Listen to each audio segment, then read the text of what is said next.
The All MLB ballot is officially live, and what does that mean? We have to go through every single position and pick the best player from the 2022 season. Things are definitely going to get spicy once we get towards the shortstop spot, the third base spot, and in my opinion, the outfield spot might be the hardest of the entire video. But we're going to go ahead and start with first base and go all the way to relief pitchers, so make sure you watch until the end. So without further ado, let's go ahead and kickstart the video with first base. And to me, I know we could talk about a lot of these guys, the fact that they had breakout seasons. Nathaniel Lowe hit 302 with 27 home runs. Christian Walker almost hit 40 home runs while playing essentially platinum defense at first base. We have Freddie versus his replacement, Matt Olson, Pete Alonso, Vladdy. Like, everyone had pretty good seasons, but none of them beat Goldie, who is going to win the NL MVP, or at least he should, with a 317 average, 35 home runs, a bunch of doubles, 115 RBIs, a 982 OPS, one of the best overall first base seasons we've seen, honestly, in quite some time. Also, one more thing about this man, and I think it's a really interesting question to ask: did Paul Goldschmidt become a Hall of Famer in 2022?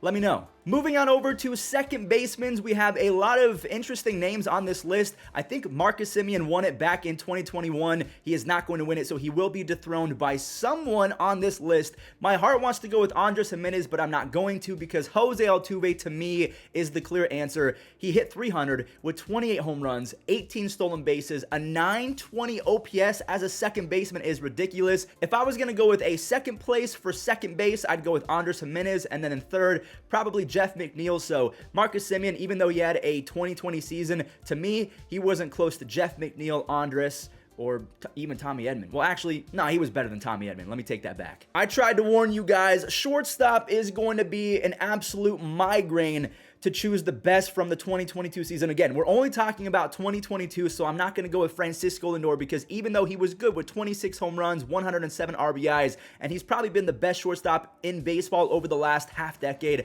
I'm not going to go with Lindor. Xander Bogaerts just won his 5th Silver Slugger. I mean, look at this list. Look at those names. He has put himself in a very elite conversation. Willy Adames has been a power threat and then some since being traded. Bo Bichette, he absolutely teed off in the second half. We have defensive superstars like Correa, Pena, Swanson. Definitely not Trey Turner. So if we break it down piece by piece, I really wish that they would put DRS right here. I really feel like that would make a difference, or even WAR. It almost feels like we're voting for the best offensive player, which I don't like.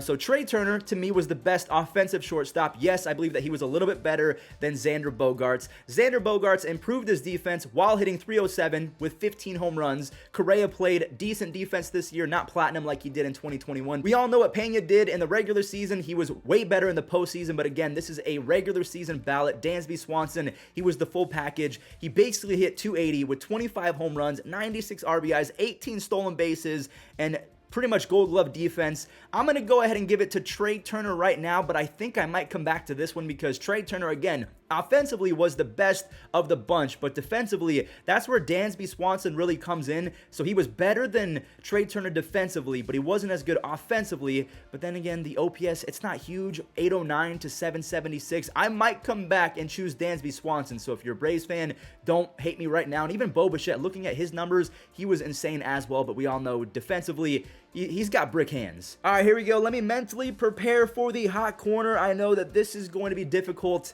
for some people out there. Now, for me, I don't know if it's as difficult as I'm making it out to be, because if we take a look at all of these guys, J-Ram, Austin Riley, Machado, Devers, Arenado, once you get to Arenado, he kind of sticks out because we all know that he just won the Platinum Glove. And if you didn't know that, well, now you do. So Nolan Arenado is going to be my pick, because even though Manny Machado beats him in batting average, OPS, and home runs, along with stolen bases. So Manny Machado, you could argue, was the better offensive player, even though Arenado, I believe, had 42 doubles, yet again, another 40 double campaign. Because of the platinum defense, I think that beats out Manny's Gold Glove caliber defense. Austin Riley almost had 40 home runs and an 880 OPS. J-Ram, even with that torn ligament in his thumb, he was really good over the course of the season. Devers, he fell off a cliff in the second half. Even Suarez, look at Eugenio Suarez with 31 home runs and an almost 800 OPS. I have to give it to Nolan Arenado. So between First base and third base, the Cardinals, they already have 2 players on the all-MLB ballot. Catching, who was the best catcher in baseball in the 2022 season?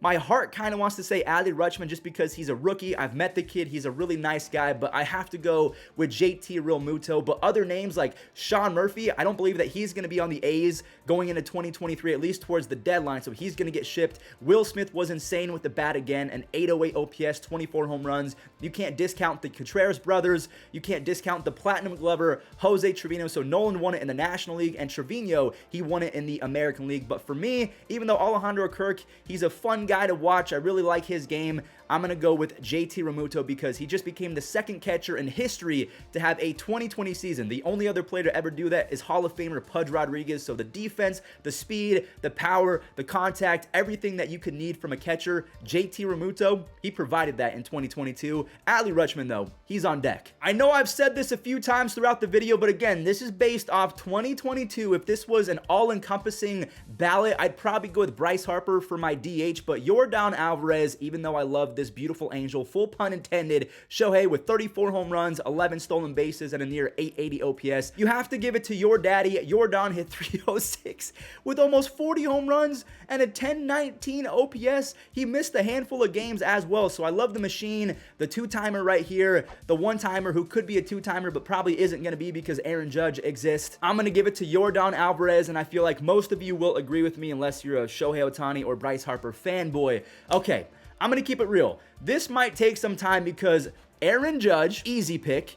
Mike Trout, another easy pick. 40 home runs and an almost 1,000 OPS, even though he missed, I believe it was 30-plus games. So the dude could have had 50 home runs and a 1,000 OPS if he stayed healthy. So Mike Trout and Aaron Judge, those are my easy picks. Now the final, because you can only pick 3 outfielders. And then I think for starting pitchers, yep, starting pitchers, you get to pick 5, and relief pitchers, you get to pick 2, so look at the names right now, prepare yourselves. But if we're talking about the 3rd best outfielder in baseball for this last season, Mookie Betts, I really want to go with him because of the 35 home runs, the Gold Glove defense. He had an 873 OPS. Michael Harris was insane, a near 2020 season with, again, platinum level defense as well. J-Rod, he had a 284 average with 28 home runs, 25 stolen bases, and 854 OPS. Kyle Tucker, 30 home runs, 25 stolen bases, another Gold Glove, 107 RBIs. Taylor Ward was insane. Dalton Varsho. I mean, all of these guys, you have to put some respect on Anthony Santander. Brandon Nimmo might be the most underrated player in baseball. Adolis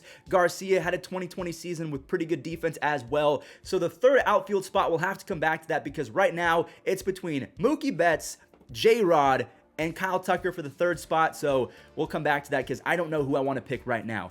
Pitchers, the obvious names, Sandy Alcantara, Dylan Cease. I really want to go with Nestor Cortez, but I'm going to hold off on that. Same with Tony Gonsolin because he didn't pitch as many innings, so I want to reward someone who pitched a lot of innings. I got to go with Shohei Ohtani. I got to go with the AL Cy Young winner, Justin Verlander. So we have one more. Do we go with the postseason legend? Even though we're not talking about postseason, I'm just saying that Framber Valdez was insane all of 2022. He had a 2.82 ERA and 194 strikeouts. Spencer Strider had a 2.67 ERA and 202 strikeouts. McClanahan had a 2.54 and almost 200. Christian Javier was really good. Zach Gallen, Tyler Anderson was insane in a breakout season. Corbin Burns had 243 strikeouts. So again, kind of like the outfield spot, I don't know who I want to pick for my final starting pitcher. I mean, right now, I'm kind of leaning towards Shane McClanahan over Alek Manoah, who, geez, 2.24 and 180 strikeouts. So just like the outfield spot, we'll come back to that in just a second because for me, I know Brock Burke might get a lot of votes. I'm being facetious, but he was really good. A 1.97 ERA. Alexis Diaz, the brother of Edwin Diaz, who we are going to pick. That's an obvious. He is the best closer, the best relief pitcher in baseball. No doubt about it. I mean, he almost had an 18 strikeouts per 9 with a 1.31 ERA. And for me, call me a homer, I don't really care. Emmanuel Clase, he is the 2nd best relief pitcher in baseball. 42 saves, a 1.36 ERA. I know the 9.4 strikeouts per 9 isn't as sexy as Daniel Bard, who had 34 saves and a 1.79 ERA and an almost 10.5 strikeouts per 9. Felix Bautista was an absolute workhorse. I call him the Mountain. He filled in perfectly for Jorge Lopez. Ryan Helsley had a 13 strikeouts per 9. A lot of really excellent candidates.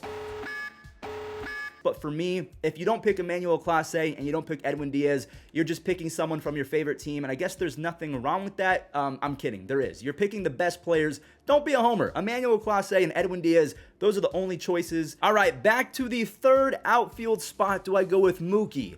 35 home runs, 12 stolen bases, and almost 880 OPS with Gold Glove defense. Do I go with Michael Harris, the rookie, who essentially had a 2020 season? I mean, I'm not going to say he was Andrew Jones out there, but I mean, I saw shades of Andrew Jones defensively in center field. J-Rod, I mean, he has the arm, he's got the speed, the power. 284 is nothing to laugh at as well. Kyle Tucker didn't have the best season in terms of batting average, but if we're talking about league-wide batting average, I think he was above average. The 30 home runs, the 25 stolen bases. Like right now, I'm leaning towards Kyle Tucker. Let me go with Jay. Actually, okay, I've just convinced myself. J-Rod had one of the greatest rookie seasons of all time, and he had a better OPS with the same amount of stolen bases. But the Kyle Tucker, Mookie Betts, they were so good. Michael Harris, okay, I mean, I haven't even talked about Stephen Kwan. We're not going to pick him, but he was an on-base god. Brandon Nimmo, a Gold Glove caliber defender. Brian Reynolds, Juan Soto, they were really good this year, but my heart is leaning towards J-Rod, so I'm going to stick with that. Mike Trout, J-Rod, and Aaron Judge were the three best outfielders in baseball in the 2022 season, and if you say Mookie Betts, I won't fight you on that. If you say Michael Harris, if you say Kyle Tucker, Taylor Ward, you can't pick him. Dalton Varsho, they both had their own good seasons individually, but nothing elite in my opinion. So Kyle Tucker, that's tough not picking him because he was special all the way around. I might think about that when I go to bed later tonight. But our final player of today's video, the fifth best starting pitcher in baseball. Do I go with Shane? Do I go with Spencer Strider? Do I go with Valdez? Do I go with Julio Urias, who had a 2.16 ERA, who was 17-7?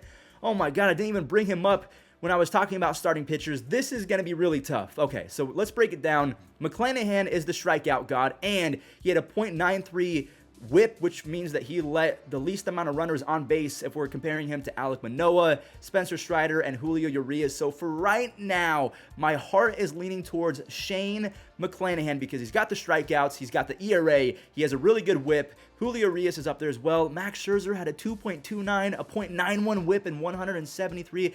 Zach Gallen was really good as well. Oh, Zach Gallen had 192 strikeouts. I don't know who I'm going to pick. I mean, right now, I think I'm going to stick with Shane McClanahan over, oh my God, .9. I don't know. I really don't know. I think I'm sticking with Shane, but then again, Max Scherzer had the 2 point and the win. I don't know. I got to give the Shane McClanahan just over Max Scherzer. I know that Mets fans are going to absolutely destroy me, but it's close. If you pick Max Scherzer, fine. Urias, Strider, Manoah, Javier. The fifth pitcher, honestly, this might be the toughest of the entire video, up there with outfield, honestly. So just to recap, first base, I have Goldie. Second base, I went with the World Series champion, Jose Altuve. Shortstop, I went with Mr. Trey Turner, but then again, if you choose Dansby Swanson, I honestly cannot blame you. I think that they were both a little bit better than Xander Bogaerts, although Xander had a breakout defensive season as well. Third base, easy for me, Nolan Arenado, although put some respect on Manny Machado, a future Hall of Famer if you ask me. Catcher, I went with JT Realmuto. DH, your daddy, your dong, whatever you want to call him, Air Jordan. For my outfielders, you can only pick three. I went Aaron Judge, Mike Trout, those were easy peasy. And then J-Rod, again, if you go with Betts, Harris, who was the third guy I was talking about, Kyle Tucker, I won't blame you. You guys know the pitchers I went with. And then my relief pitchers, two closers, Emmanuel Clase and Edwin Diaz. That's it.